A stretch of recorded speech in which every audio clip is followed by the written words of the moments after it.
Today is a great, amazing, incredible day, and I'll tell you why. Because it's a Finnish day. Finnish holidays.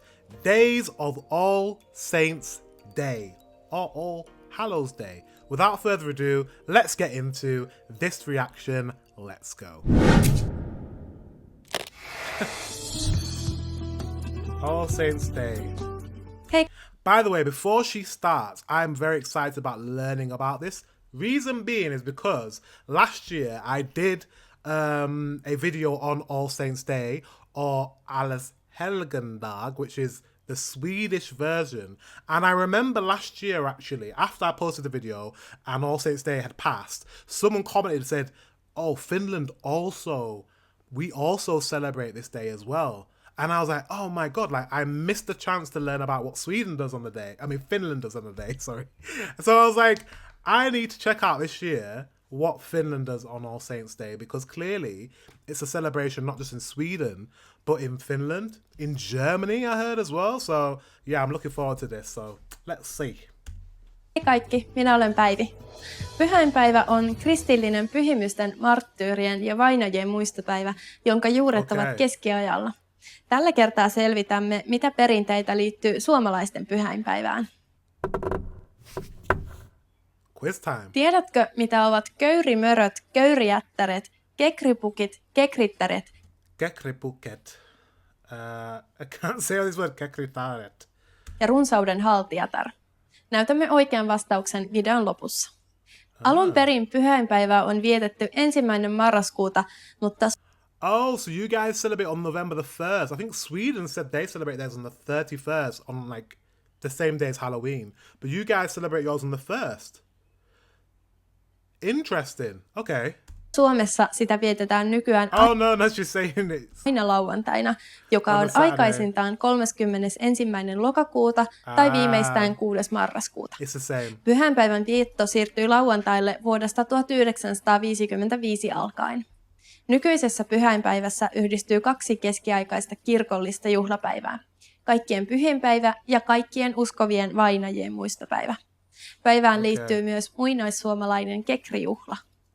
Suomalaisten vuosi vaihtui ennen vanhaan perinteisesti syksyllä, kun sato oli vasta korjattu ja syksyn työt saatu päätökseen.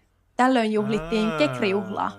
So after the harvest, right? That was harvest? Yeah, the harvest. After summer had passed and autumn's coming, you're harvesting all the goods and then you'd celebrate it. Is that right? I don't know. Alun perin kekrijuhlalla ei ollut määrättyä ajankohtaa, vaan jokainen kylä ja talo on juhlinut sitä omaan tahtiin. 1800-luvulla kekrijuhla liitettiin kuitenkin osaksi kristillistä pyhäinpäivää ja muinaissuomalaiset perinteet sulautuivat yhteen kristinuskosta peräisin olevien merkityksien ja That's interesting because you know what, that happens a lot with Christianity and like paganism, all the pagan traditions that were done back in the day.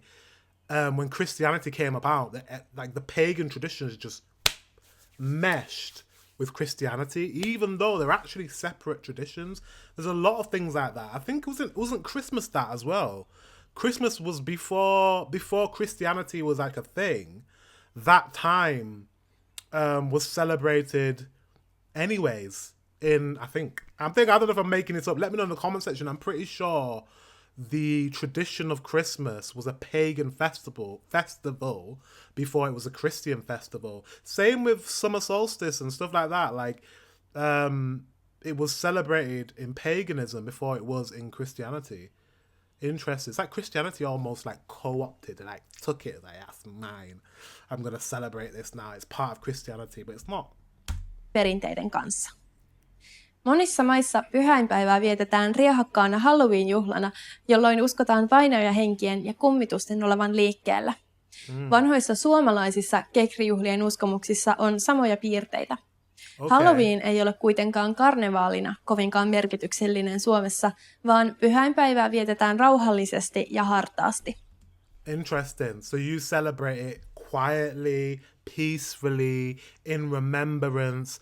Completely the opposite of how Americans celebrate. Americans literally it couldn't be more opposite from the way that Sweden, Finland, probably Germany, probably the UK, whatever. All Saints Day is completely opposite from how they celebrate Halloween. Outlandish in costumes, partying, drinking, trick-or-treating, sweets, confectionery, weird dinners, scary movies, all these things. It's like they've really bastardized the tradition because it's supposed to be about remembering people that have passed away. It's supposed to be peaceful. It's supposed to be, and they've somehow turned it into ghosts and ghouls and scary movies.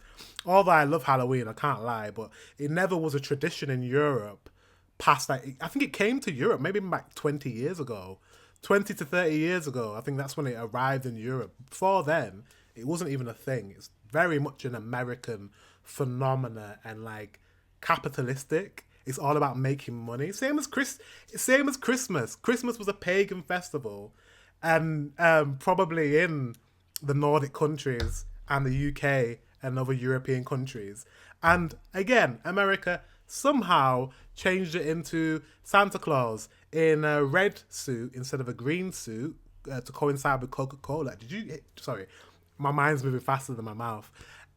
Coca-Cola. Did you know that the Santa Claus, I don't know if this is true, but Santa Claus used to wear a green suit. He used to be in green. And because of Coca-Cola, the company, they changed his suit to red. Now, Santa Claus, Mr. Claus, Kris Kringle, is known as red and white suit. So capitalism in America is crazy. Like, they really have just taken it and said, we're going to make it into a holiday and get everyone to spend all their money. It's crazy because everyone is always like broke after Christmas. No one has any money. Can you imagine just a holiday making people go that like loony that you just spend everything you have? Like consumerism just goes through the roof. It's wild. Anyways, let's continue. Pyhäinpäivänä kirkoissa sytytetään kynttilä vuoden aikana menehtyneiden seurakuntalaisten muistoksi. Mm-hmm. Moni suomalainen käy myös sytyttämässä kynttilöitä ja viemässä talvikukkia, kuten kanervia, omaistensa haudoille. Beautiful. So beautiful. So beautiful that you go and it's just all about remembering people that have fallen, seeing your loved ones who have passed away, going to gravesides, lighting candles. That's stunning. I think it's similar in Sweden. It's just beautiful, like, to do that. Like, graves get forgotten. Graves do get forgotten, and going and doing that is so important. So it's so important to remember. I love that. I hope you never lose that tradition, because I think in the UK, now I know in the UK they've lost that tradition. It's something that was probably done in the UK and now is only done in small factions of the UK.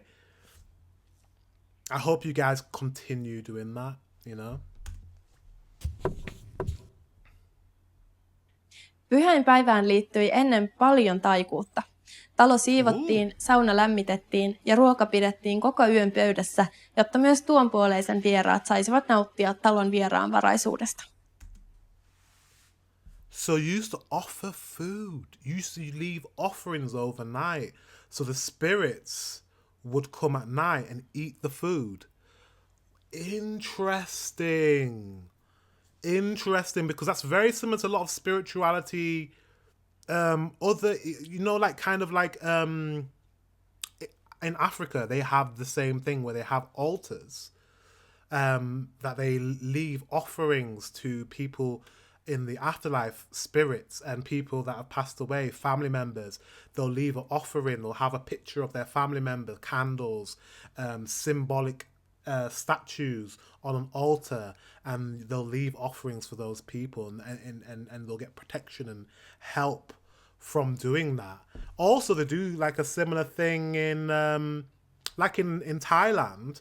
They have these things called spirit houses, and basically they're any piece of land, say they build a shopping mall or they build a condo building, an apartment building, they will build these very beautiful spirit homes outside. It's just basically a makeshift house, almost like a doll's house.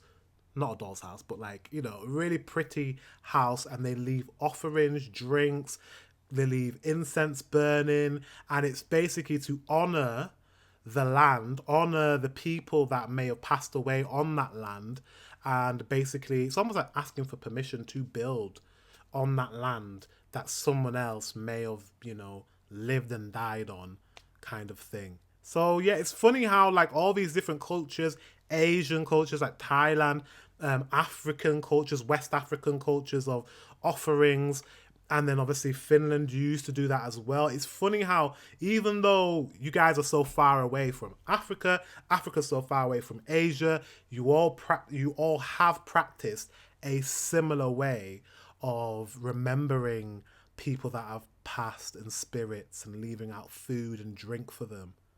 Interesting, right? Anyways, sorry. Sometimes I just go on these tangents, but it's really interesting. Ja nyt annan teille oikean vastauksen tietopisan kysymykseen. Okay. Tiedätkö, mitä ovat köyrimöröt, köyrijättäret, kekripukit, kekrittäret ja runsaudenhaltijättäret? Entisajan kekrijuhlan aikaan kummejaisiksi naamioituneet hahmot kiersivät talosta taloon ja vaativat kestitystä. Miespuolisia hahmoja kutsuttiin köyrimöröiksi tai sarvekkaiksi kekripukeiksi, ja naisia kutsuttiin köyrijättäriksi, kekrittäriksi ja runsaudenhaltijättäriksi. Okay. Miten tämä oppitunti sujui? Opitko jotain mielenkiintoista? Did you just say that people would pretend to be that and then demand to stay the night at someone's house? I think that's what she said. Let me know in the comment section if that's what she said. That's a bit weird. It's a good way to get a free hotel room or good free accommodation for the night. But yeah, if that's what she said, let me know in the comment section below. But yeah, awesome. You guys celebrate All Saints Day quite similar to Sweden. And I think that's lush. I think that's beautiful. It's a great day. Yeah, continue celebrating that, Finland. Honestly, don't lose that tradition. It's a beautiful tradition. Guys, thank you very much for watching. Until the next one, I will see you very soon.